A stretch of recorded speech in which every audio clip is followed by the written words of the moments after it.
ഇരട്ടക്കൊലക്കേസിൽ 10 പ്രതികൾക്ക് ഇരട്ട ജീവപര്യന്തം. 1 മുതൽ 8 വരെയുള്ള പ്രതികൾക്കും 10-15 പ്രതികൾക്കുമാണ് ഇരട്ട ജീവപര്യന്തം. മുൻ MLA KV കുഞ്ഞിരാമൻ അടക്കമുള്ള 4 CPM പ്രവർത്തകർക്ക് 5 വർഷം തടവ്. വിധിയിൽ തൃപ്തരല്ലെന്ന് കൃപേഷിന്റെയും ശരത് ലാലിന്റെയും കുടുംബം പ്രതികരിച്ചു. വധശിക്ഷയാണ് പ്രതീക്ഷിച്ചിരുന്നതെന്ന് കൃപേഷിന്റെ പിതാവ് പ്രതികരിച്ചു. നേരിട്ട് കൃത്യത്തിൽ പങ്കെടുത്ത 8 പ്രതികൾക്കെങ്കിലും വധശിക്ഷ ലഭിക്കണമായിരുന്നുവെന്ന് കൃപേഷിന്റെ സഹോദരി പ്രതികരിച്ചു. ആദ്യം പ്രതികരണങ്ങളിലേക്ക്. ജീവബന്ധനം വന്ന ഇരട്ട ജീവബന്ധനം കിട്ടിയെങ്കിൽ പിന്നെയും നമുക്കൊരു ഗുണമുണ്ടായിരുന്നു. ഇത് ജീവബന്ധനം വെച്ചാൽ ഈ പ്രതികളൊക്കെ കുറ്റം ചെയ്തതാണ്.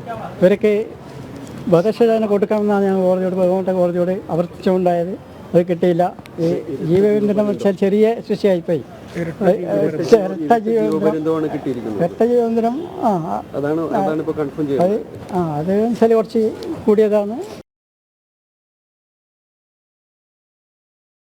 ഞങ്ങൾ തൃപ്തരല്ല.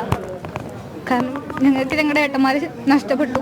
അപ്പോൾ 8 വരെ ഉള്ള പ്രതികൾക്കെങ്കിലും വധശിക്ഷ ഞങ്ങൾ പ്രതീക്ഷിച്ചായിരുന്നു. പക്ഷേ ഇരട്ട ജീവപര്യന്തം ഞങ്ങളുടെ നഷ്ടം അവിടെ നഷ്ടം മാത്രമായിരിക്കുകയാണ് ഇപ്പോഴും.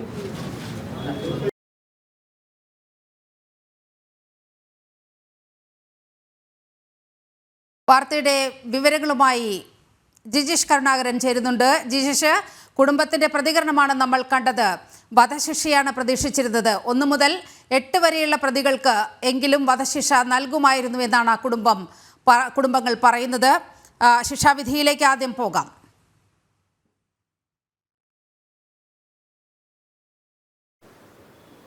നീലിമ, നിലവിൽ നേരിട്ട് കൃത്യത്തിൽ പങ്കെടുത്ത ആളുകൾക്ക് അത്തരത്തിൽ കണ്ടെത്തിയിട്ടുള്ള 10 പേർക്കാണ് ജീവപര്യന്തം തടവ് ശിക്ഷ, ഇരട്ട ജീവപര്യന്തം തടവ് ശിക്ഷ. ഇരട്ട ജീവപര്യന്തം എന്നത് ഇതുമായി ബന്ധപ്പെട്ട നിയമവൃത്തങ്ങൾ സൂചിപ്പിക്കുന്നത് അത് ജീവപര്യന്തം തന്നെയാണ്.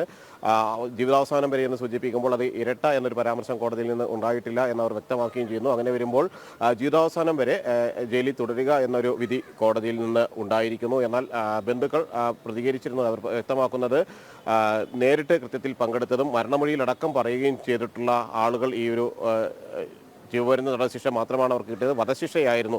കാരണം നിലവിൽ അവർക്കെതിരെ ചുമത്തിയിരിക്കുന്ന വകുപ്പുകൾ പ്രകാരം വധശിക്ഷയ്ക്ക് വരെ ലഭിക്കാവുന്ന കുറ്റങ്ങളായിരുന്നു ചുമത്തപ്പെട്ടിരുന്നത് ഈ പ്രതികൾക്കെതിരെ. എന്നാൽ 1 മുതൽ 8 വരെയുള്ള പ്രതികൾക്കും 10-15 പ്രതികൾക്കും ജീവപര്യന്തം തടവ് ശിക്ഷ മാത്രം ലഭിച്ചതുകൊണ്ട് തന്നെ ഈ വിധിയിൽ തൃപ്തരല്ല എന്ന കാര്യം അവർ ചൂണ്ടിക്കാണിക്കുന്നു. ഈ പ്രതികൾക്കെതിരെ വധശ്രമം, ഗൂഢാലോചന, കൊലപാതകം അടക്കമുള്ള നിരവധി വകുപ്പുകൾ അവർക്കെതിരെ ചുമത്തപ്പെട്ടിരുന്നു.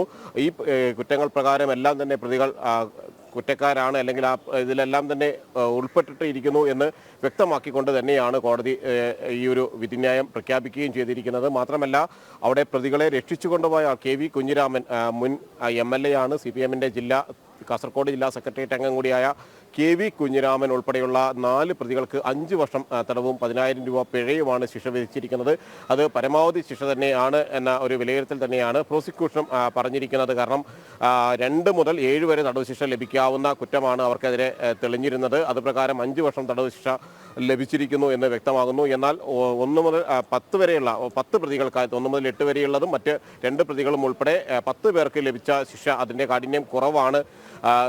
കൊലപാതകത്തിന് 2 പേരെ അതിദാരുണമായി കൊലപ്പെടുത്തിയ സംഭവമാണ്. അതുകൊണ്ട് തന്നെ വധശിക്ഷയിൽ കുറഞ്ഞതൊന്നും നൽകരുത് എന്ന കാര്യം കുടുംബാംഗങ്ങൾ, ശരത് ലാലിൻ്റെയും കൃപേഷിൻ്റെയും കുടുംബാംഗങ്ങളും കോൺഗ്രസ് പ്രവർത്തകരും കോൺഗ്രസ് നേതാക്കളും എല്ലാം തന്നെ ചൂണ്ടിക്കാണിച്ചിട്ടുണ്ട്. അതുകൊണ്ട് അപ്പീൽ പോകാനുള്ള ഒരു തീരുമാനമാണ്. എന്നാൽ പ്രോസിക്യൂഷൻ വ്യക്തമാക്കിയത് നിലവിൽ ഈ വിധി തൃപ്തികരമാണ്. കാരണം കോടതി വിവിധ കാര്യങ്ങൾ പരിഗണിച്ചിട്ടുണ്ട്. പ്രത്യേകിച്ച് അപൂർവങ്ങളിൽ അപൂർവമല്ല ഈ കേസ് എന്ന ഒരു വാദം പ്രതിഭാഗം ഉയർത്തി. അതുകൂടി അംഗീകരിച്ചാകാം ഇത്തരത്തിലുള്ള ഒരു വിധിന്യായം അല്ലെങ്കിൽ വധശിക്ഷയിലേക്ക് പോകാതിരുന്നത് എന്ന കാര്യമാണ്. അതുകൊണ്ട് തന്നെ നിയമവിദഗ്ധരുമായി കൂടുതൽ നിയമ ചർച്ചകൾക്ക് ശേഷം മാത്രമായിരിക്കും CBI ഇക്കാര്യത്തിൽ അപ്പീൽ പോകുന്ന കാര്യത്തിൽ ആലോചനകൾ ഉണ്ടാവുക. എന്നാൽ കുടുംബ നിയമ നടപടികൾ തുടരുമെന്ന് ഈ ഒരു ഘട്ടത്തിൽ വ്യക്തമാക്കുകയും ചെയ്തിട്ടുണ്ട്. നിർണായകമായ ചില മൊഴികളും CBI കണ്ടെത്തിയ ശാസ്ത്രീയ തെളിവുകളും തന്നെയാണ് നിലവിൽ പ്രതികൾക്ക് ജീവപര്യന്തം തടവ് ശിക്ഷ ലഭിക്കാവുന്ന വിധത്തിൽ അല്ലെങ്കിൽ ജീവപര്യന്തം തടവ് ശിക്ഷ ലഭിക്കാൻ ഇടവരുത്തിയത് എന്ന് തന്നെ വ്യക്തമായി പറയാം. കാരണം പഴുതടച്ചൊരു അന്വേഷണമായിരുന്നു CBI ഇക്കാര്യത്തിൽ അന്വേഷിച്ചിരുന്നത്. നേരത്തെ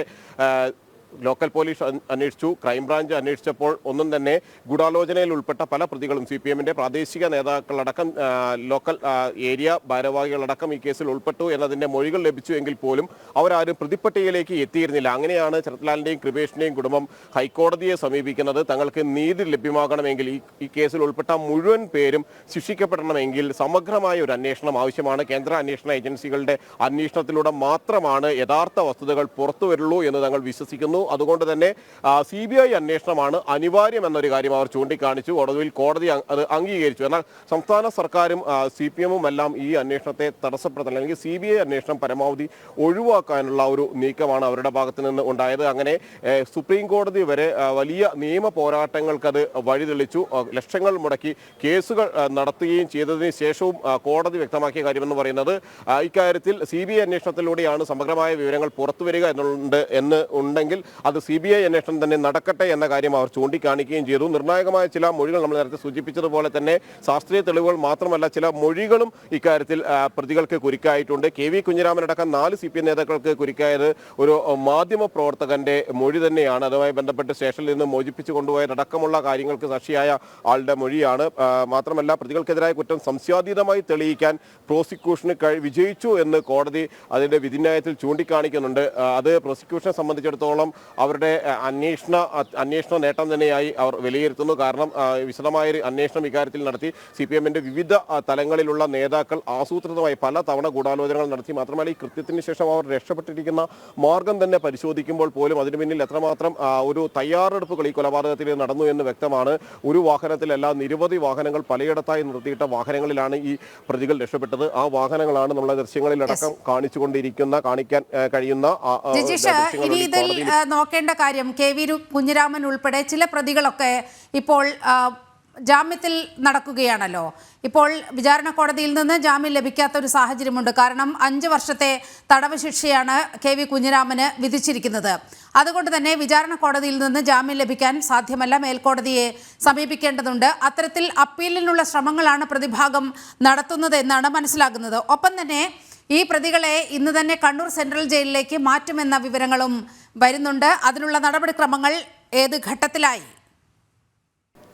നീലിമ, ഈ കോടതി നടപടികൾ ഇപ്പോഴും ഇവിടെ പുരോഗമിക്കുകയാണ് CBI കോടതിയിൽ. അതിനുശേഷം ഈ പ്രതികൾക്ക് കുറ്റപത്രത്തിൻ്റെ പകർപ്പുകൾ കൈമാറുക, മറ്റു നിയമ നടപടികൾ ശിക്ഷിക്കപ്പെട്ടതിൻ്റെ നിയമ നടപടികൾ പൂർത്തിയാക്കുക എന്നതിന് ശേഷമായിരിക്കും ഇവരെ പിന്നീട് റിമാൻഡിലേക്ക് ജയിലിലേക്ക് മാറ്റുന്ന നടപടികളിലേക്ക് ഉണ്ടാവുക. അധികം വൈകാതെ ഏതാണ്ട് അരമണിക്കൂറിനുള്ളിൽ തന്നെ ഈ പ്രതികൾ ഒരുപക്ഷെ പുറത്തേക്ക് പ്രതികളെ എല്ലാവരും തന്നെ ഈ 14 പേരെ ശിക്ഷിക്കപ്പെട്ടവരെ കൊണ്ടുപോകും. മറ്റ് 10 പേരെ കോടതി നേരത്തെ തന്നെ കുറ്റക്കാരല്ല എന്ന് കണ്ടെത്തി വിട്ടയച്ചിരുന്നു. അതിനെതിരായ അപ്പീലും ഇപ്പോൾ പ്രോസിക്യൂഷന്റെ പരിഗണനയിലാണ്. നിയമ കാര്യങ്ങൾ ആലോചിച്ച ശേഷം ഈ 10 പേരെ വെറുതെ വിട്ടതിനെതിരെയും തുടർ നടപടികളിലേക്ക് തന്നെ പ്രോസിക്യൂഷൻ കടക്കുകയും ചെയ്യുന്നുണ്ട്. ഇതിനുശേഷം ഇവരെ ജയിലിലേക്ക് മാറ്റും. എന്നാൽ നേരത്തെ കോടതി വ്യക്തമാക്കിയിരുന്നത് KV കുഞ്ഞിരാമൻ അടക്കം കുറ്റക്കാരാണ്. ശരി ജിജീഷ്, അത്തരം നടപടിക്രമങ്ങളിലേക്ക് വരുമ്പോൾ തീർച്ചയായും ജിജീഷ് എത്തുക.